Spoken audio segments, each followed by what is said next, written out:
everyone, welcome back to my YouTube channel. So today's video is going to be a kind of like story time of the actual surgery itself, and then I will do some before and afters as well. With the before and afters, just bear in mind that there's still going to be quite a lot of swelling. There's definitely still some bruising, and I still have tapes on, and I need to do 3 more tape changes. So it just, yeah, it takes time. You have to be really patient with results. So far, I'll just quickly show you my face. I think I am healing so well, really quickly. There's not many bruises left now on my eyes. The nose, so kind of like the tip feels a little bit numb. Obviously all those nerve endings need to kind of fuse back together, but hopefully you can see that I still look like me. I just think I look fresher with the whole eyelid thing, and then the nose is just so much straighter. That bump is gone, which was what I hated, and then it's just a tiny bit thinner. But yeah, I'm not sure if you can see that very well on camera, but I will share some pictures. The legs, they're still quite bruised and swollen, so I'll probably wait with those. And then the boobs, I was like, do I show this or not? And I actually said that I wasn't going to. However, I just feel like that's a little bit unfair on people that are really interested, and obviously that was the main reason that I went. So the fact that they were POP and they were old, I think it's quite important really that I do share that. I'll just try and censor it as best that I can.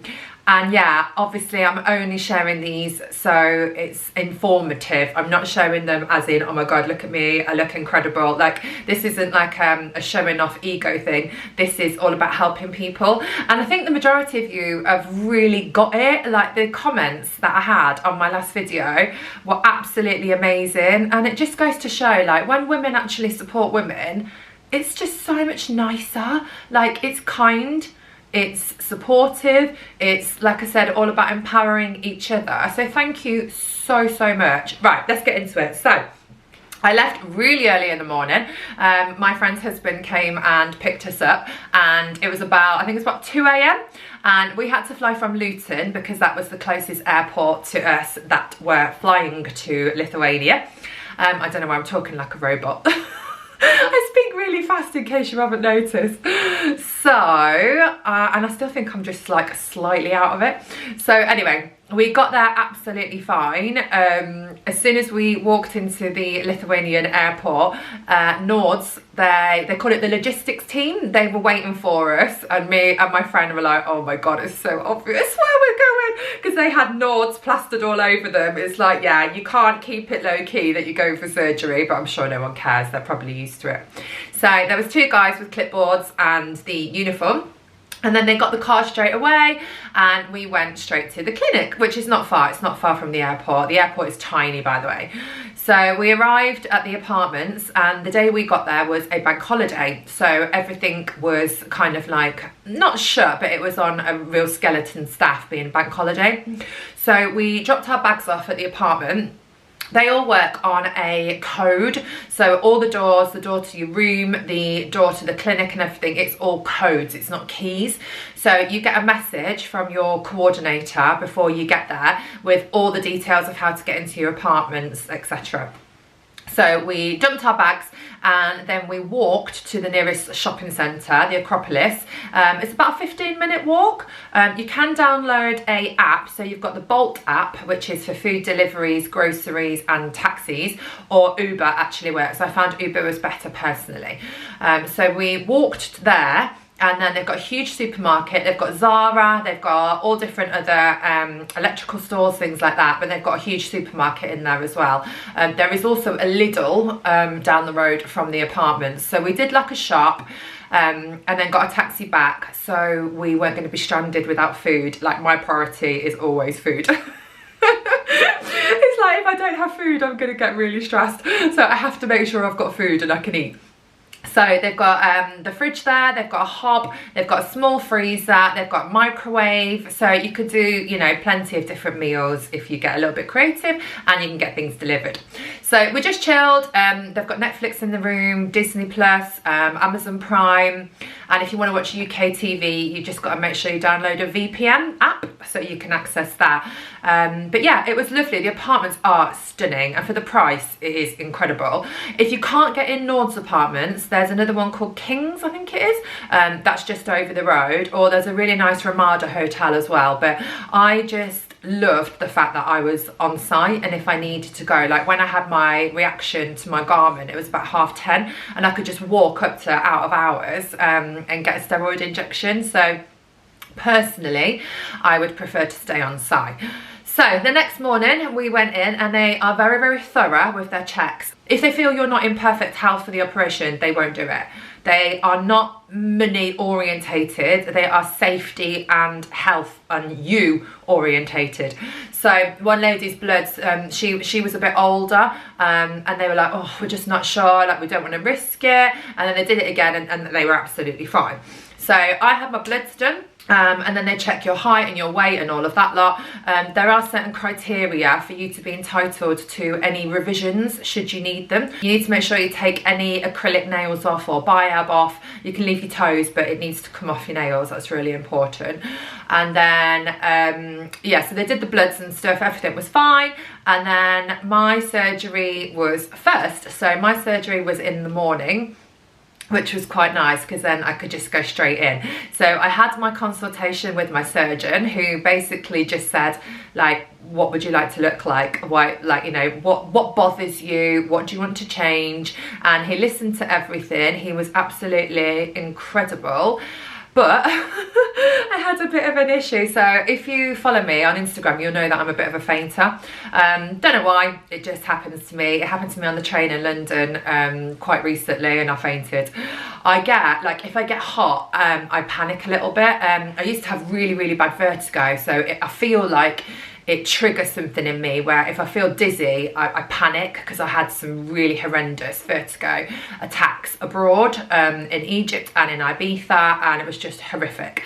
So I think it just triggers my brain to like freak out if I feel like that. So the next minute he's drawing on me, like sorting out the boobs and all of that lot, and I've got my trousers like halfway down my ankles, sorting out where my lump is, and I wake up and I'm on the floor. Do you know what I actually thought? I thought I was at home in my kitchen, because it's the same colour flooring, and I thought, oh my god, like, was I drunk or something? Why am I waking up on my kitchen floor?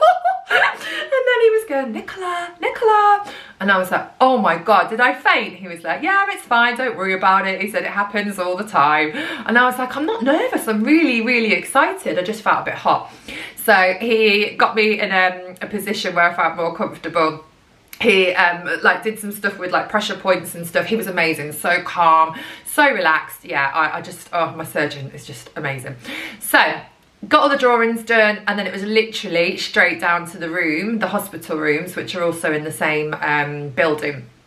And they came straight in and showed me like my bed and got all my hospital garments and stuff, and then it was straight into the operating theatre. So by the time I'd got up, put like my arms out, and they tied my hair up, I was gone. I don't even remember the whole like 3, 2, 1 go to sleep thing. I don't remember any of it, so I must have just been gone.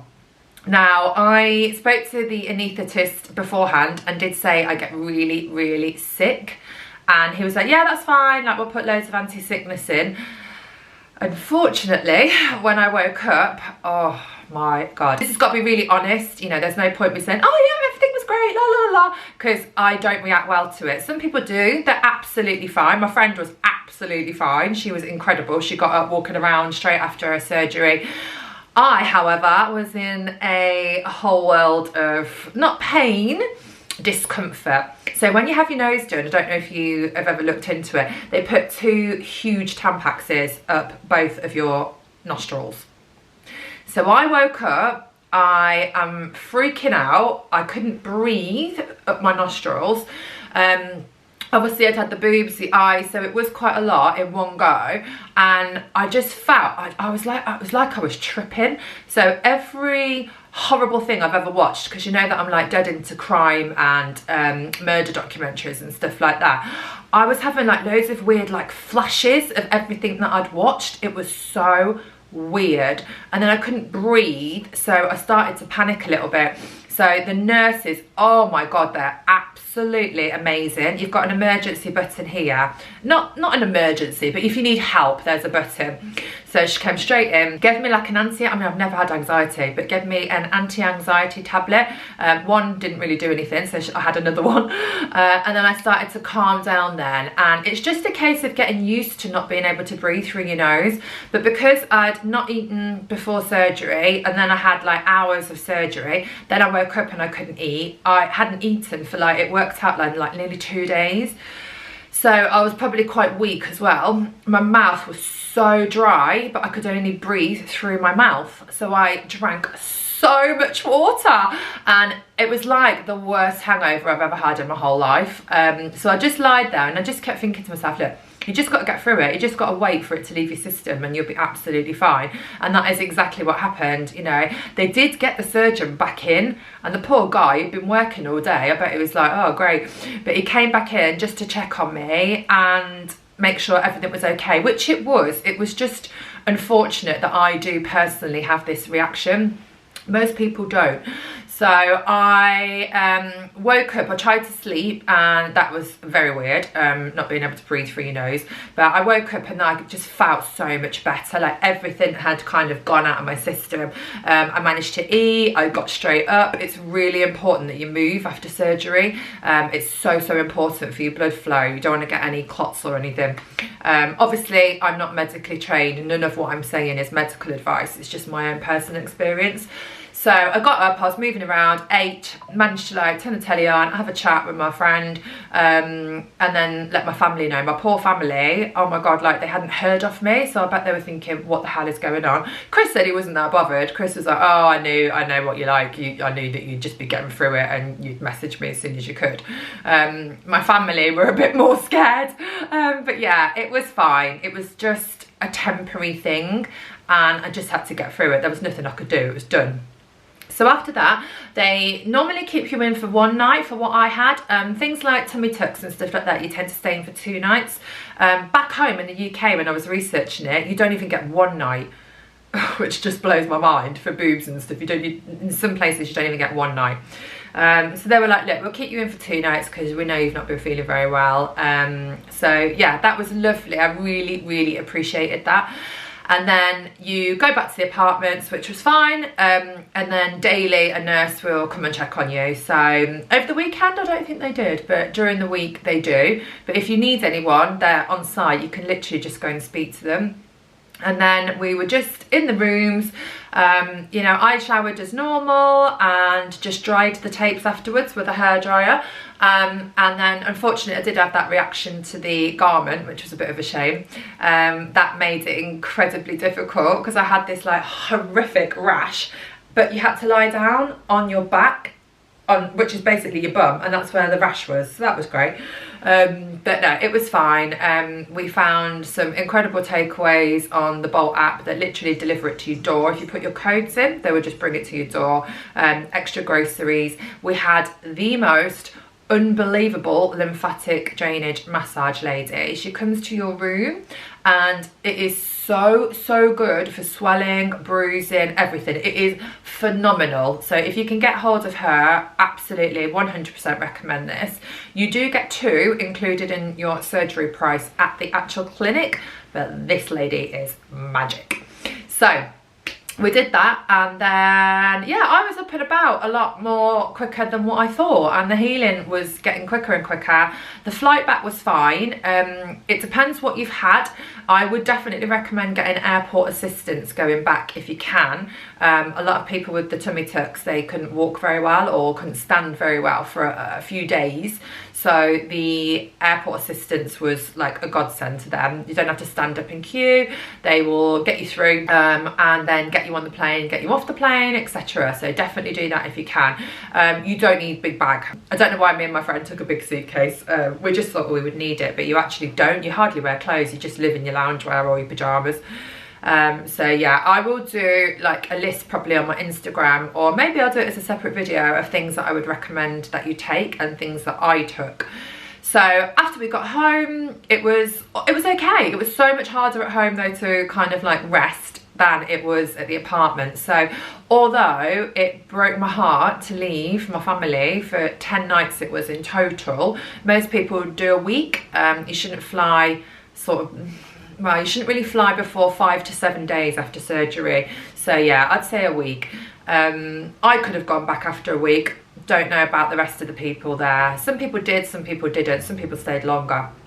But recovering at home is definitely harder. So although it was really difficult to leave my children, especially because they're only 5, I got back and I thought, oh, do you know what? It probably was a good thing. And we don't get breaks much as parents, do we? And I came back and I just felt so happy, so grateful to be home and to be back in my, you know, normal routine, to see everyone.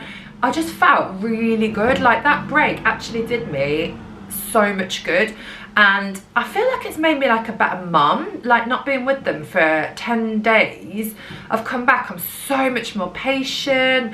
I just like worship them. I worship them anyway, but yeah, just little things like going for a coffee, and it just makes you so grateful for like what you've got at home, having that break.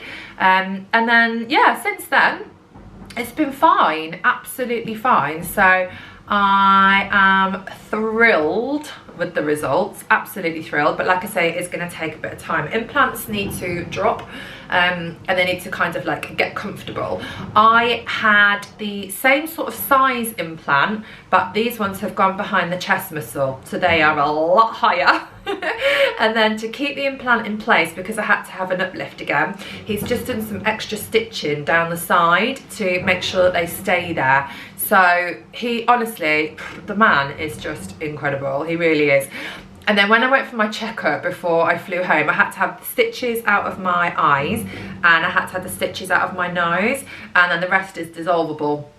And then I had to do a tape change. So they did all that before I came back. The stitches coming out of the eyes was fine. The nose was actually all right as well. I was like panicking a little bit because I thought this is going to be horrendous. I've never had to have stitches out before. Not while I've been conscious. I don't think I've ever had stitches. So, but actually it's fine. It just feels a little bit weird. It's just like, you know, they just pull them out as gently as they can. But yeah, seeing the boobs and stuff for the first time, I was like, whoa, okay. I feel that they look smaller than my previous boobs because they are higher up and a lot less skin. He took all the scar tissue away, so I do feel like they look a bit smaller, but I actually don't mind that. I actually quite like it. It just all looks kind of like in proportion, so yeah, really, really pleased. So I'll put some before and afters up. And then, like I said, just bear in mind it is going to take time for everything to settle. So any questions, give me a shout. And again, thank you so much for your support and thanks for watching. And I just hope these videos are useful for anybody that just needs a friend to talk to about this sort of thing. See you soon. 3, 2, 1. Anywhere I'm at, turn the city up. I could flip a dollar to $1 million. I don't like to brag, but I'm really on. 3, 2, 1. Anywhere I'm at, turn the city up. 3, 2, 1. I don't like to brag, but I'm really on. It's a new day, days been new. Been a decade since I made it out of rent too. We some owners, baby, we don't got no rent due. My trick, but my wife, you like the trick too. Merry Christmas, hey, Saint Nick.